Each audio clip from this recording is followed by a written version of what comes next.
When you took that oath, every one of you ever served in the military, police, or even firefighters have taken an oath. When you take that oath, that's where your decision is made, right there on that spot.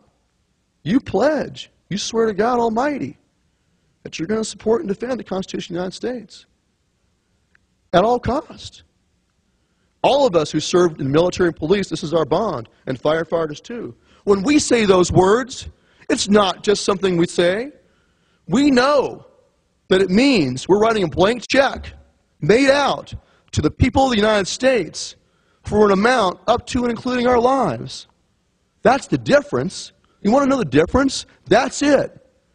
When a firefighter goes into a burning building, he knows he might not come out, but he's duty-bound to do it. He took upon himself that responsibility. Now, I served as a volunteer firefighter in Montana only for about 8 months. I was just a rookie. But I'll tell you what, I saw some men of true character and courage. Those are the guys that run in when everybody else is running out. That's the pure spirit of a guardian who's willing to sacrifice his life. Okay? Sadly enough, though, in this country, people respect firefighters. They still understand that they're heroes. They really are. But all too often nowadays, they look at police and they don't see heroes anymore. They look at them and they think, these are the people that are going to come kick down my door. These are the guys that are going to arrest me and tase me on some traffic stop. These are the guys I see on YouTube doing things like tasing some old lady. Or like during Katrina, tackling an old lady to the ground in her kitchen because she dares to hold a revolver in her hand with the cylinder open. Obviously no danger to anybody. Any idiot that understands guns whatsoever should know that an open cylinder, an empty cylinder, is no danger. What is she going to do, speed load it in 2 seconds? So they see these things, and they start to see the police in this country as the enemy of the people, as an occupying army. There are all too many people in this country, sincere lovers of liberty, sincere constitutionalists, who are becoming increasingly afraid of their own police officers. I find that sad. I find that tragic. And I find it contemptible, because you know where it's coming from? There are people who want to put a divide, a wall, between the police in this country and the people. They're doing this intentionally. All these the MIAC report, that Fusion Center report from Missouri, that labeled just about everybody, the Constitution Party, a supporter of Chuck Baldwin, potential terrorist. A supporter of Ron Paul, potential terrorist. Kind of like the Emmys Awards, you know. A supporter of immigration control, potential terrorist. You know, and was one of the police officers in Miami, or in Missouri, who saw that and said, hey, I don't like being called a potential terrorist. And so that police officer leaked it. And the same goes for the DHS report that smeared veterans as potential terrorists. That was also leaked by a federal officer, very good man. And in addition, same with the extremist lexicon, was also leaked by a federal officer who did not like the pattern he saw of this wall of separation, of this attempt to make police officers think that the people are their enemy. So they pull you over, in their mind you're a potential enemy, especially if you have a Ron Paul sticker in your car, a constitutional sticker on your car. What's the other one, live free or die? What's the one guy, he had a sticker in his car that got hassled?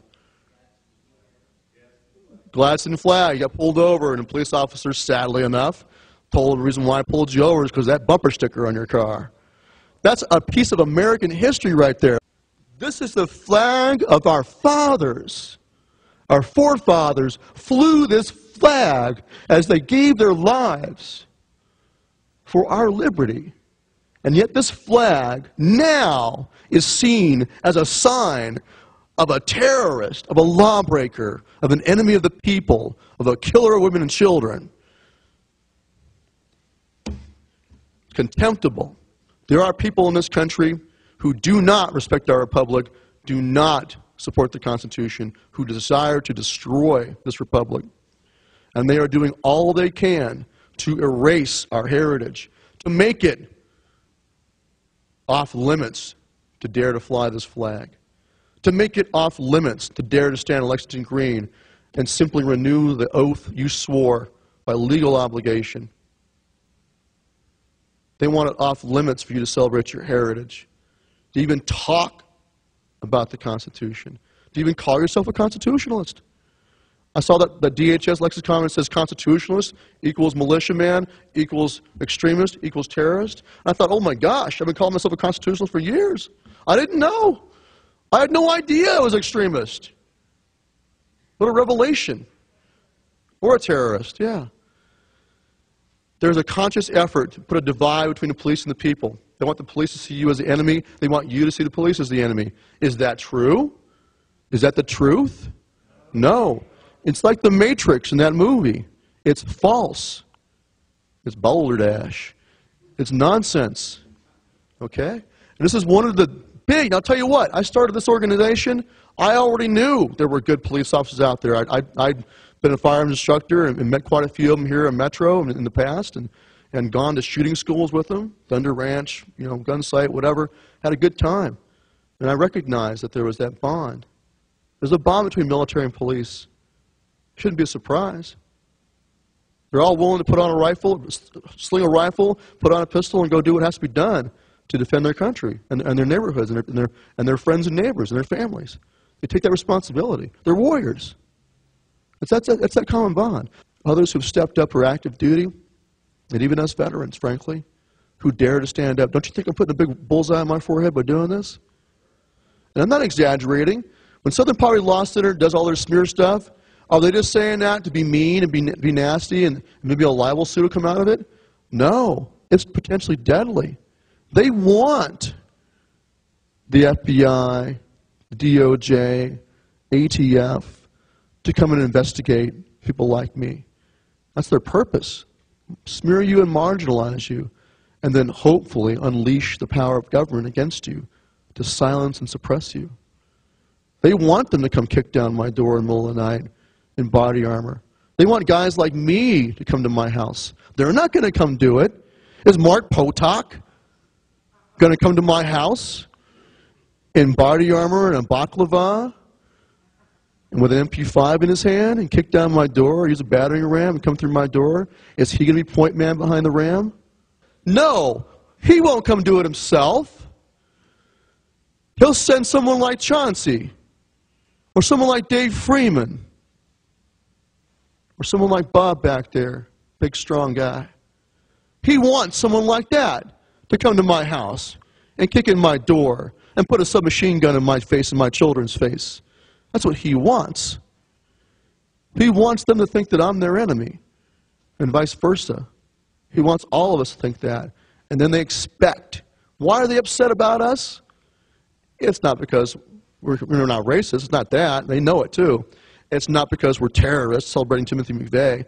What they're upset about is the oath. They don't like it when what they perceive as their minions and their toys even think for themselves. Their vision, their perspective, their opinion of the police and military is that they're just like toy soldiers you wind up and send them marching. And they think, because they don't believe in a republic, they believe in this absolute rule, whoever holds political power, they believe we're a democracy. There are people in this country, when they hold political power, they figure, hey, I won the election, all the toys belong to me. And that includes the police and military. They're my toys. Do what I want with. And how dare you interfere with my toys? They're a little tantrum like a little kid crying and screaming in a sandbox. Don't touch my toys. Don't remind those men and women of honor and courage, their obligations under the law. Don't you dare talk to them about their individual responsibility to know the Constitution and to keep their oath to defend it. Don't do that. Don't talk to them. Why? Because I'm encouraging violence? Am I encouraging police and military to go out and start shooting people? No. All I'm simply asking them to do, all we are asking them to do, is to stand down, to refuse to comply with unlawful orders, as is their obligation. It's been a long-standing legal obligation to disobey unlawful orders. Not just an option, a duty.